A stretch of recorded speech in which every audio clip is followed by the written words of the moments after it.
శ్రీ గురుభ్యో నమః. శ్రీ మహాగణాధిపతయే నమః. ఆత్మీయులారా, మనము జనవరి నెలలో ధనుస్సు రాశి వారికి గనుక మనం చూసుకున్నట్టయితే, ఈ రాశి వారికి ఈ నెలలో ఆరోగ్యంగా ఉంటారు, చాలా ఉత్సాహంగా ఉంటారు. బంధుమిత్రులతో దర్శనం ఏర్పడుతుంది, బంధుమిత్రులతో కలయిక ఏర్పడుతుంది. దైవ దర్శనాల గురించి ప్రయత్నం వెళ్ళడము, ధన ప్రాప్తి, యత్న కార్యసిద్ధి, ఇవన్నీ కూడా జరుగుతూ ఉంటాయి. వీటితో పాటు చిన్న చిన్నటువంటి ఒక ఒడిదుడుకులు కూడా రావడానికి ఆస్కారం ఉంది. ఈ ధనస్సు రాశి వారికి ఈ జనవరి నెలలో మొదటి వారంలో కనుక చూసినట్టయితే కొద్దిగా భార్యాబిడ్డలతో విరోధం ఏర్పడేటువంటి ఒక అవకాశం ఉంది. బంధుమిత్రులతో కలహాలు ఏర్పడము, అగ్ని వలన కానీ దొంగల వలన కానీ భయం ఏర్పడేటువంటి ఒక ఆస్కారం ఉంది మొదటి వారంలో ఈ నెలలో. ఇక రెండవ వారం కనుక చూసినట్టయితే సుఖము, సంతోషంగా ఉండడము, సుఖ సంతోషాలతో జీవితం గడపడం ఉంటుంది. కొంత బుద్ధి బలంతో కార్యాలన్నీ కూడా నెరవేర్చుకోవడం అనేటువంటిది జరుగుతూ ఉంటుంది.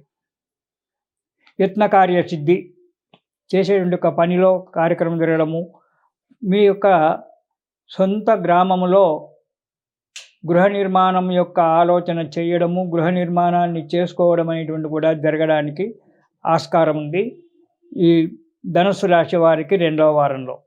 ఇక మూడవ వారం కనుక మనం చూసుకున్నట్టయితే ఈ రాశి వారికి తీరని ఆవేదన, ఏదో పెద్ద మనసు ఎప్పుడు ప్రశాంతంగా లేకుండా అలజడిగా ఉండడము, ఎవరు పలకరించినా మాట్లాడకపోవడము, ఏదో ఒక రకమైన దాంట్లో ఉండడం అనేటువంటిది ఉంటుంది.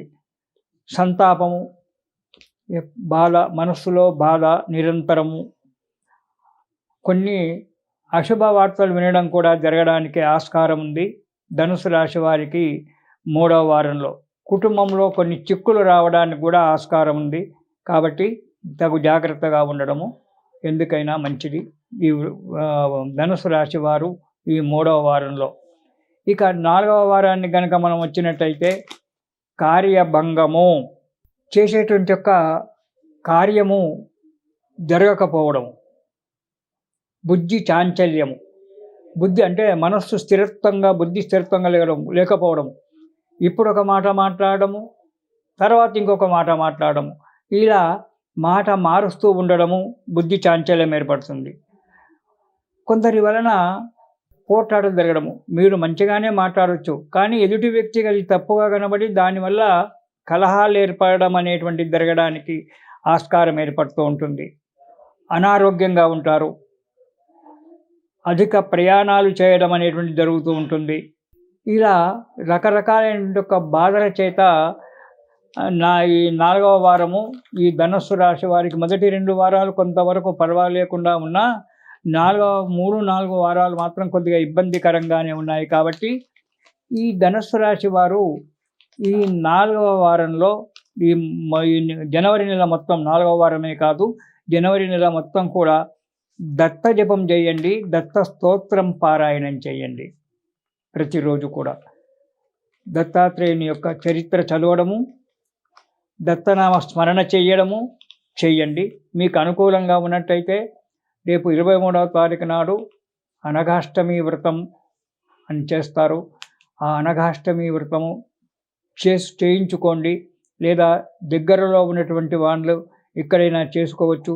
ఇక్కడ మీకు అందరికీ ఒక చిన్న సలహా, ఈ గురుదోషం ఉన్నటువంటి ఒక వ్యక్తులకు హైదరాబాదులో మలక్పేటలో రాణీబాగ్ అనేటువంటి యొక్క దగ్గర స్వామి శివానంద అనేటువంటి ఒక గురుపాదుక ఆశ్రమం ఉంది.